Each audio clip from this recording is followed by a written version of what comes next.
អនលំទោនឲ្យដូចសុនឈានសេចក្ដីមនុស្សនិយាយស្ដីត្រូវពីរោះអរិយាប័ត្រទន់ភ្លន់តែចិត្តត្រូវគង់វង្សការអនលំទោនក្នុងរឿងសង្កុកភាគច្រើនត្រូវបានគេលើកឲ្យលាវប៉ៃថាមានជំនាញខាងនេះតែកាយវិការអនលំទោននេះហើយទើបធ្វើឲ្យលាវប៉ៃក្លាយជាទីស្រឡាញ់នៃមនុស្សឆ្ងាយចិត្តក្រៅពីលាវប៉ៃក៏មានសុនឈានដែរគេចាត់ទុកថាជាអ្នកដែលមានអរិយាប័ត្រអនលំទោនដូចគ្នាប្រសិនបើនិយាយតាមការពិតលាវប៉ៃកើតមករស់នៅក្នុងភាពវេទនាការអនលំទោនបែបនេះជារឿងចាំបាច់ដែលខុសពីសុនឈានដែលកើតក្នុងត្រកូលខ្ពង់ពោះ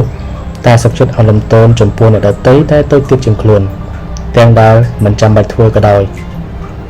ការអនលំទោនរបស់សុនឈាននេះមិនមែនបង្ហាញអំពីភាពទន់ខ្សោយឡើយ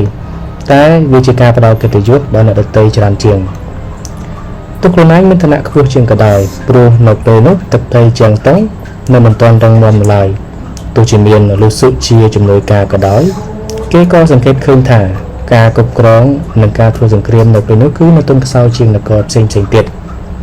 ការអនលំទោនបែបនេះនឹងជួយកាត់បន្ថយទំនាស់ផ្នែកគំនិតនិងជួយឲ្យនគរកាន់តែមានភាពរឹងមាំបើប្រៀបធៀបគ្នារវាងមេដឹកនាំនគរទាំង3លាវប៉ៃឆាវឆាវនិងសុនឈានមានអាយុតិចជាងគេតែបែរជាអាចតម្កល់ខ្លួនបានយ៉ាងសមរម្យការឡើងគ្រប់គ្រងអំណាចរបស់សុនឈានអាចថាជាព្រហ្មលិខិតកថាបានព្រោះហេតុកើតចេញពីការដែលសុនឆឹកដែលជាបងប្រុសរបស់ខ្លួនត្រូវបានគេលួចសម្លាប់ទើបតម្រូវឲ្យសុនឈានដែលជាប្អូនឡើងគ្រប់គ្រងជំនួសមុនអាយុកំណត់ទៅទៀតក្រៅពីនេះការឡើងគ្រប់គ្រងអំណាចរបស់សុនឈានពោពេញដោយសម្ពាធ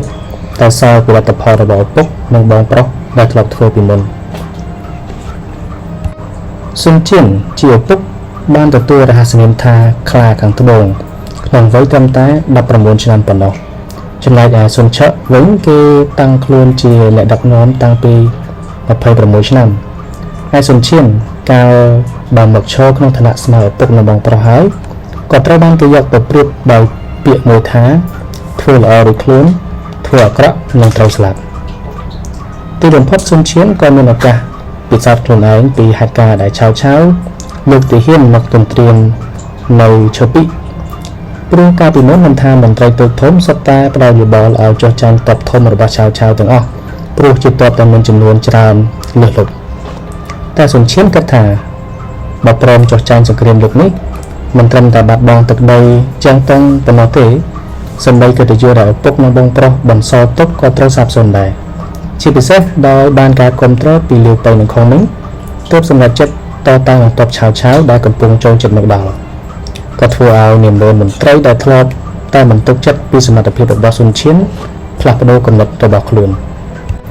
ការអនលំទោនដែលសុនឈានបង្ហាញចេញនៅពេលនេះយើងក៏អាចឃើញតាមរយៈហេតុការណ៍មុននឹងសម្រេចចិត្ត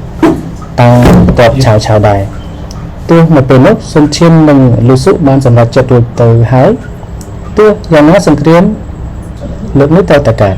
តែដែលជាមកប្រជុំពួកនាយកមន្ត្រីដើម្បីសុំយោបល់នេះវាជាការបង្ហាញនៅការអនលំទោននិងបានផ្ដល់កិត្តិយសដល់ចាស់ព្រឹទ្ធាចារ្យនិងរៀនច្បងក្នុងនគរទោះបីជាយោបល់នោះខុសឬត្រូវក៏ដោយក៏ត្រូវបើកឱកាសឲ្យគ្រប់គ្នាបានសម្ដែងចេញមកដែរក្នុងកំឡុងពេលធ្វើសង្គ្រាមសុនឈានក៏ផ្ដល់នូវការគោរពយ៉ាងខ្លាំងចំពោះខុងមិញទោះបីត្រឹមជាទីប្រឹក្សាសម្ព័ន្ធមិត្តបណ្ដោះអាសន្នយ៉ាងណាក្តី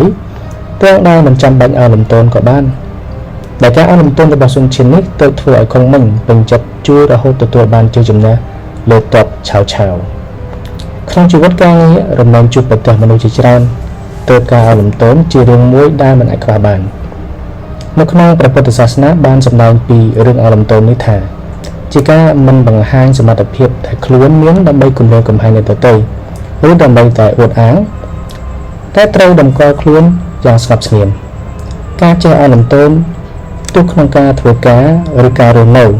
វាជាមាគ៌ាឆ្ពោះទៅរកភាពជោគជ័យខុសពីអ្នកកេងក្អាងមិនមានអកតេជាប់ខ្លួនរំលែងធ្វើដំណើរឆ្ពោះទៅរកទ្វារនៃបរាជ័យដោយមិនដឹងខ្លួន